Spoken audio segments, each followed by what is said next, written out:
Welcome to a Spa Girls Mini Tips session. We focus on the burning questions authors have so they can write better and sell more books. Let's go.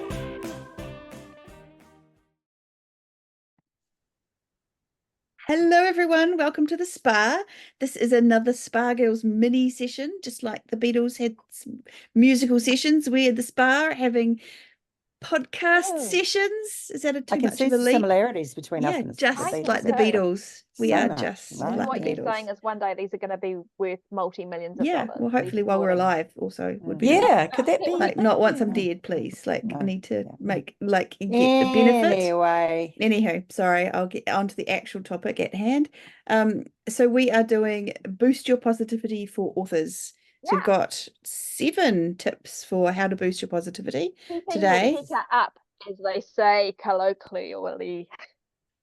Really? Really? I don't know anyone who's All right. that. In all seriousness, I've got a good one here to start off with, Okay, which go. is keeping a file, and it can be physical or digital, or it can be both, of positive things that happen, like positive emails, like reader emails when you get them. Keep a copy of like good reviews or excerpts of quotes from good reviews.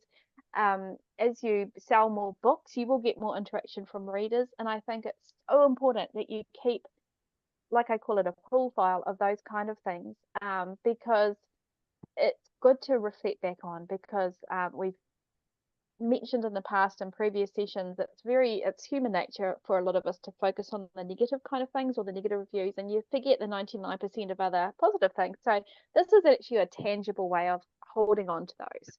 So I think that's really important.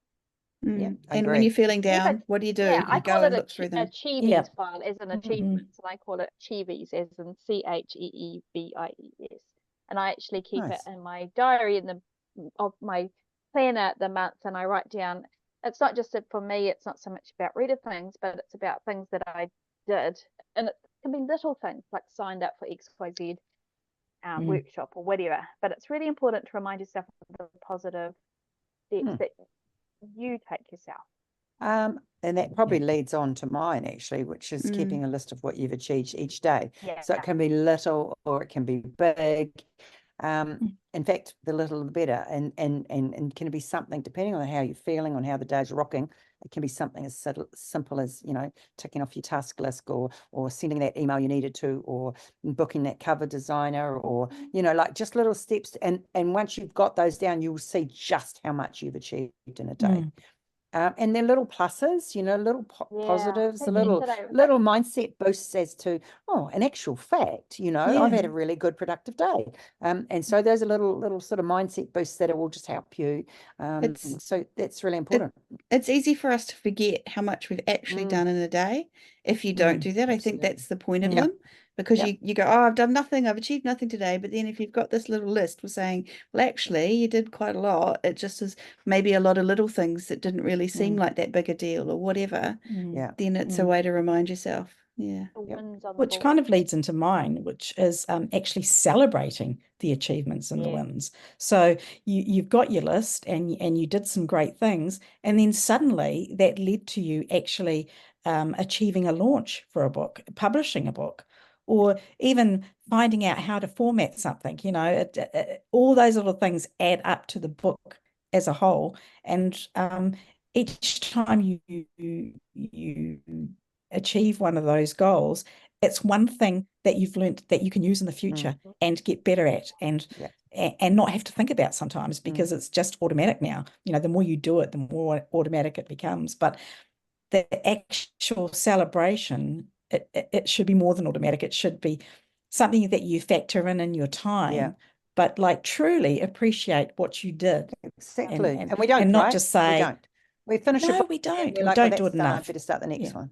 You've just finished a book. You've just written how many thousand words? And you're not going to acknowledge or do anything with that? I finished that course. I finished that course, my book and on that took me a long time. Or whatever you're going to do. You need to. Okay. Yeah, big or small. Celebrate yourself. So my one is actually a little bit different. It's a way to get a little bit more positivity is maybe take a step away from the writing community, from your writing business, from everything, and just go for a walk, or do something with your family, or do something that's outside of that kind of writing world, just to kind of almost recharge your batteries, like almost just to my grandmother used to say, or it's not even really a saying, she just used to say, a rest is as good as a sleep. Like a rest can almost be just as restorative. Like she is kind of what she was saying. And I think that's what kind of a meaning by that one is, like, you can just take a step away, take a moment to kind of recharge, and then you come back fresh. And often I find this when I'm doing something and I'm getting all hit up because I can't figure it, it's not working, and the technology is all over the show, and it's not going right. And often I'll just take a break. I'll take a break, go away for 10 minutes or even longer, like an hour, come back, and suddenly it works.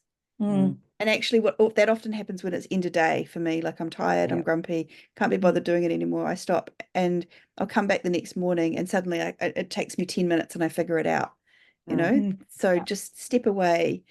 And sometimes just going for a walk, you can be mulling it over in your head.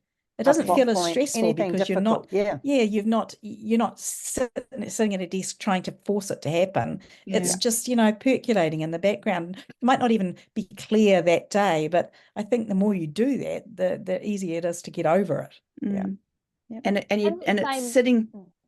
Sorry, you go. I was just saying, sitting at your desk trying to force it is kind of almost the opposite of of how you're going to get it, right? You're not going to get it. So And I think we've all done that. I mean, we're talking from a point of view of things that we've tried that, it's come with the experience. But in that same vein about stepping away, this ties into another tip that I have, which is listening to, maybe getting some outside help. And that sounds really serious, but I'm thinking, so when I take a walk, I listen to, and I know Wendy's a fan too of Mel Robbins, and she's kind of like a mindset kind of coach. And I mean, you listen to her podcast for free, and just 20 minutes of that, doesn't even have to be a whole episode, but it kind of can shift your energy, and it just can kind of give you some positive reinforcement back, and again, or positive kind of pennies, if you like, back in again. I have done Becca Symes, one of her courses, and for me a lot of it is about like creative blocks and things like that, and she'll say all you have to do is turn your computer on, like, and so that's just what you do. And it sounds ridiculous, I know, but if you're completely blocked, sometimes somebody saying all you have to do is just turn it on is enough to get over that's starting. It's the problem is starting.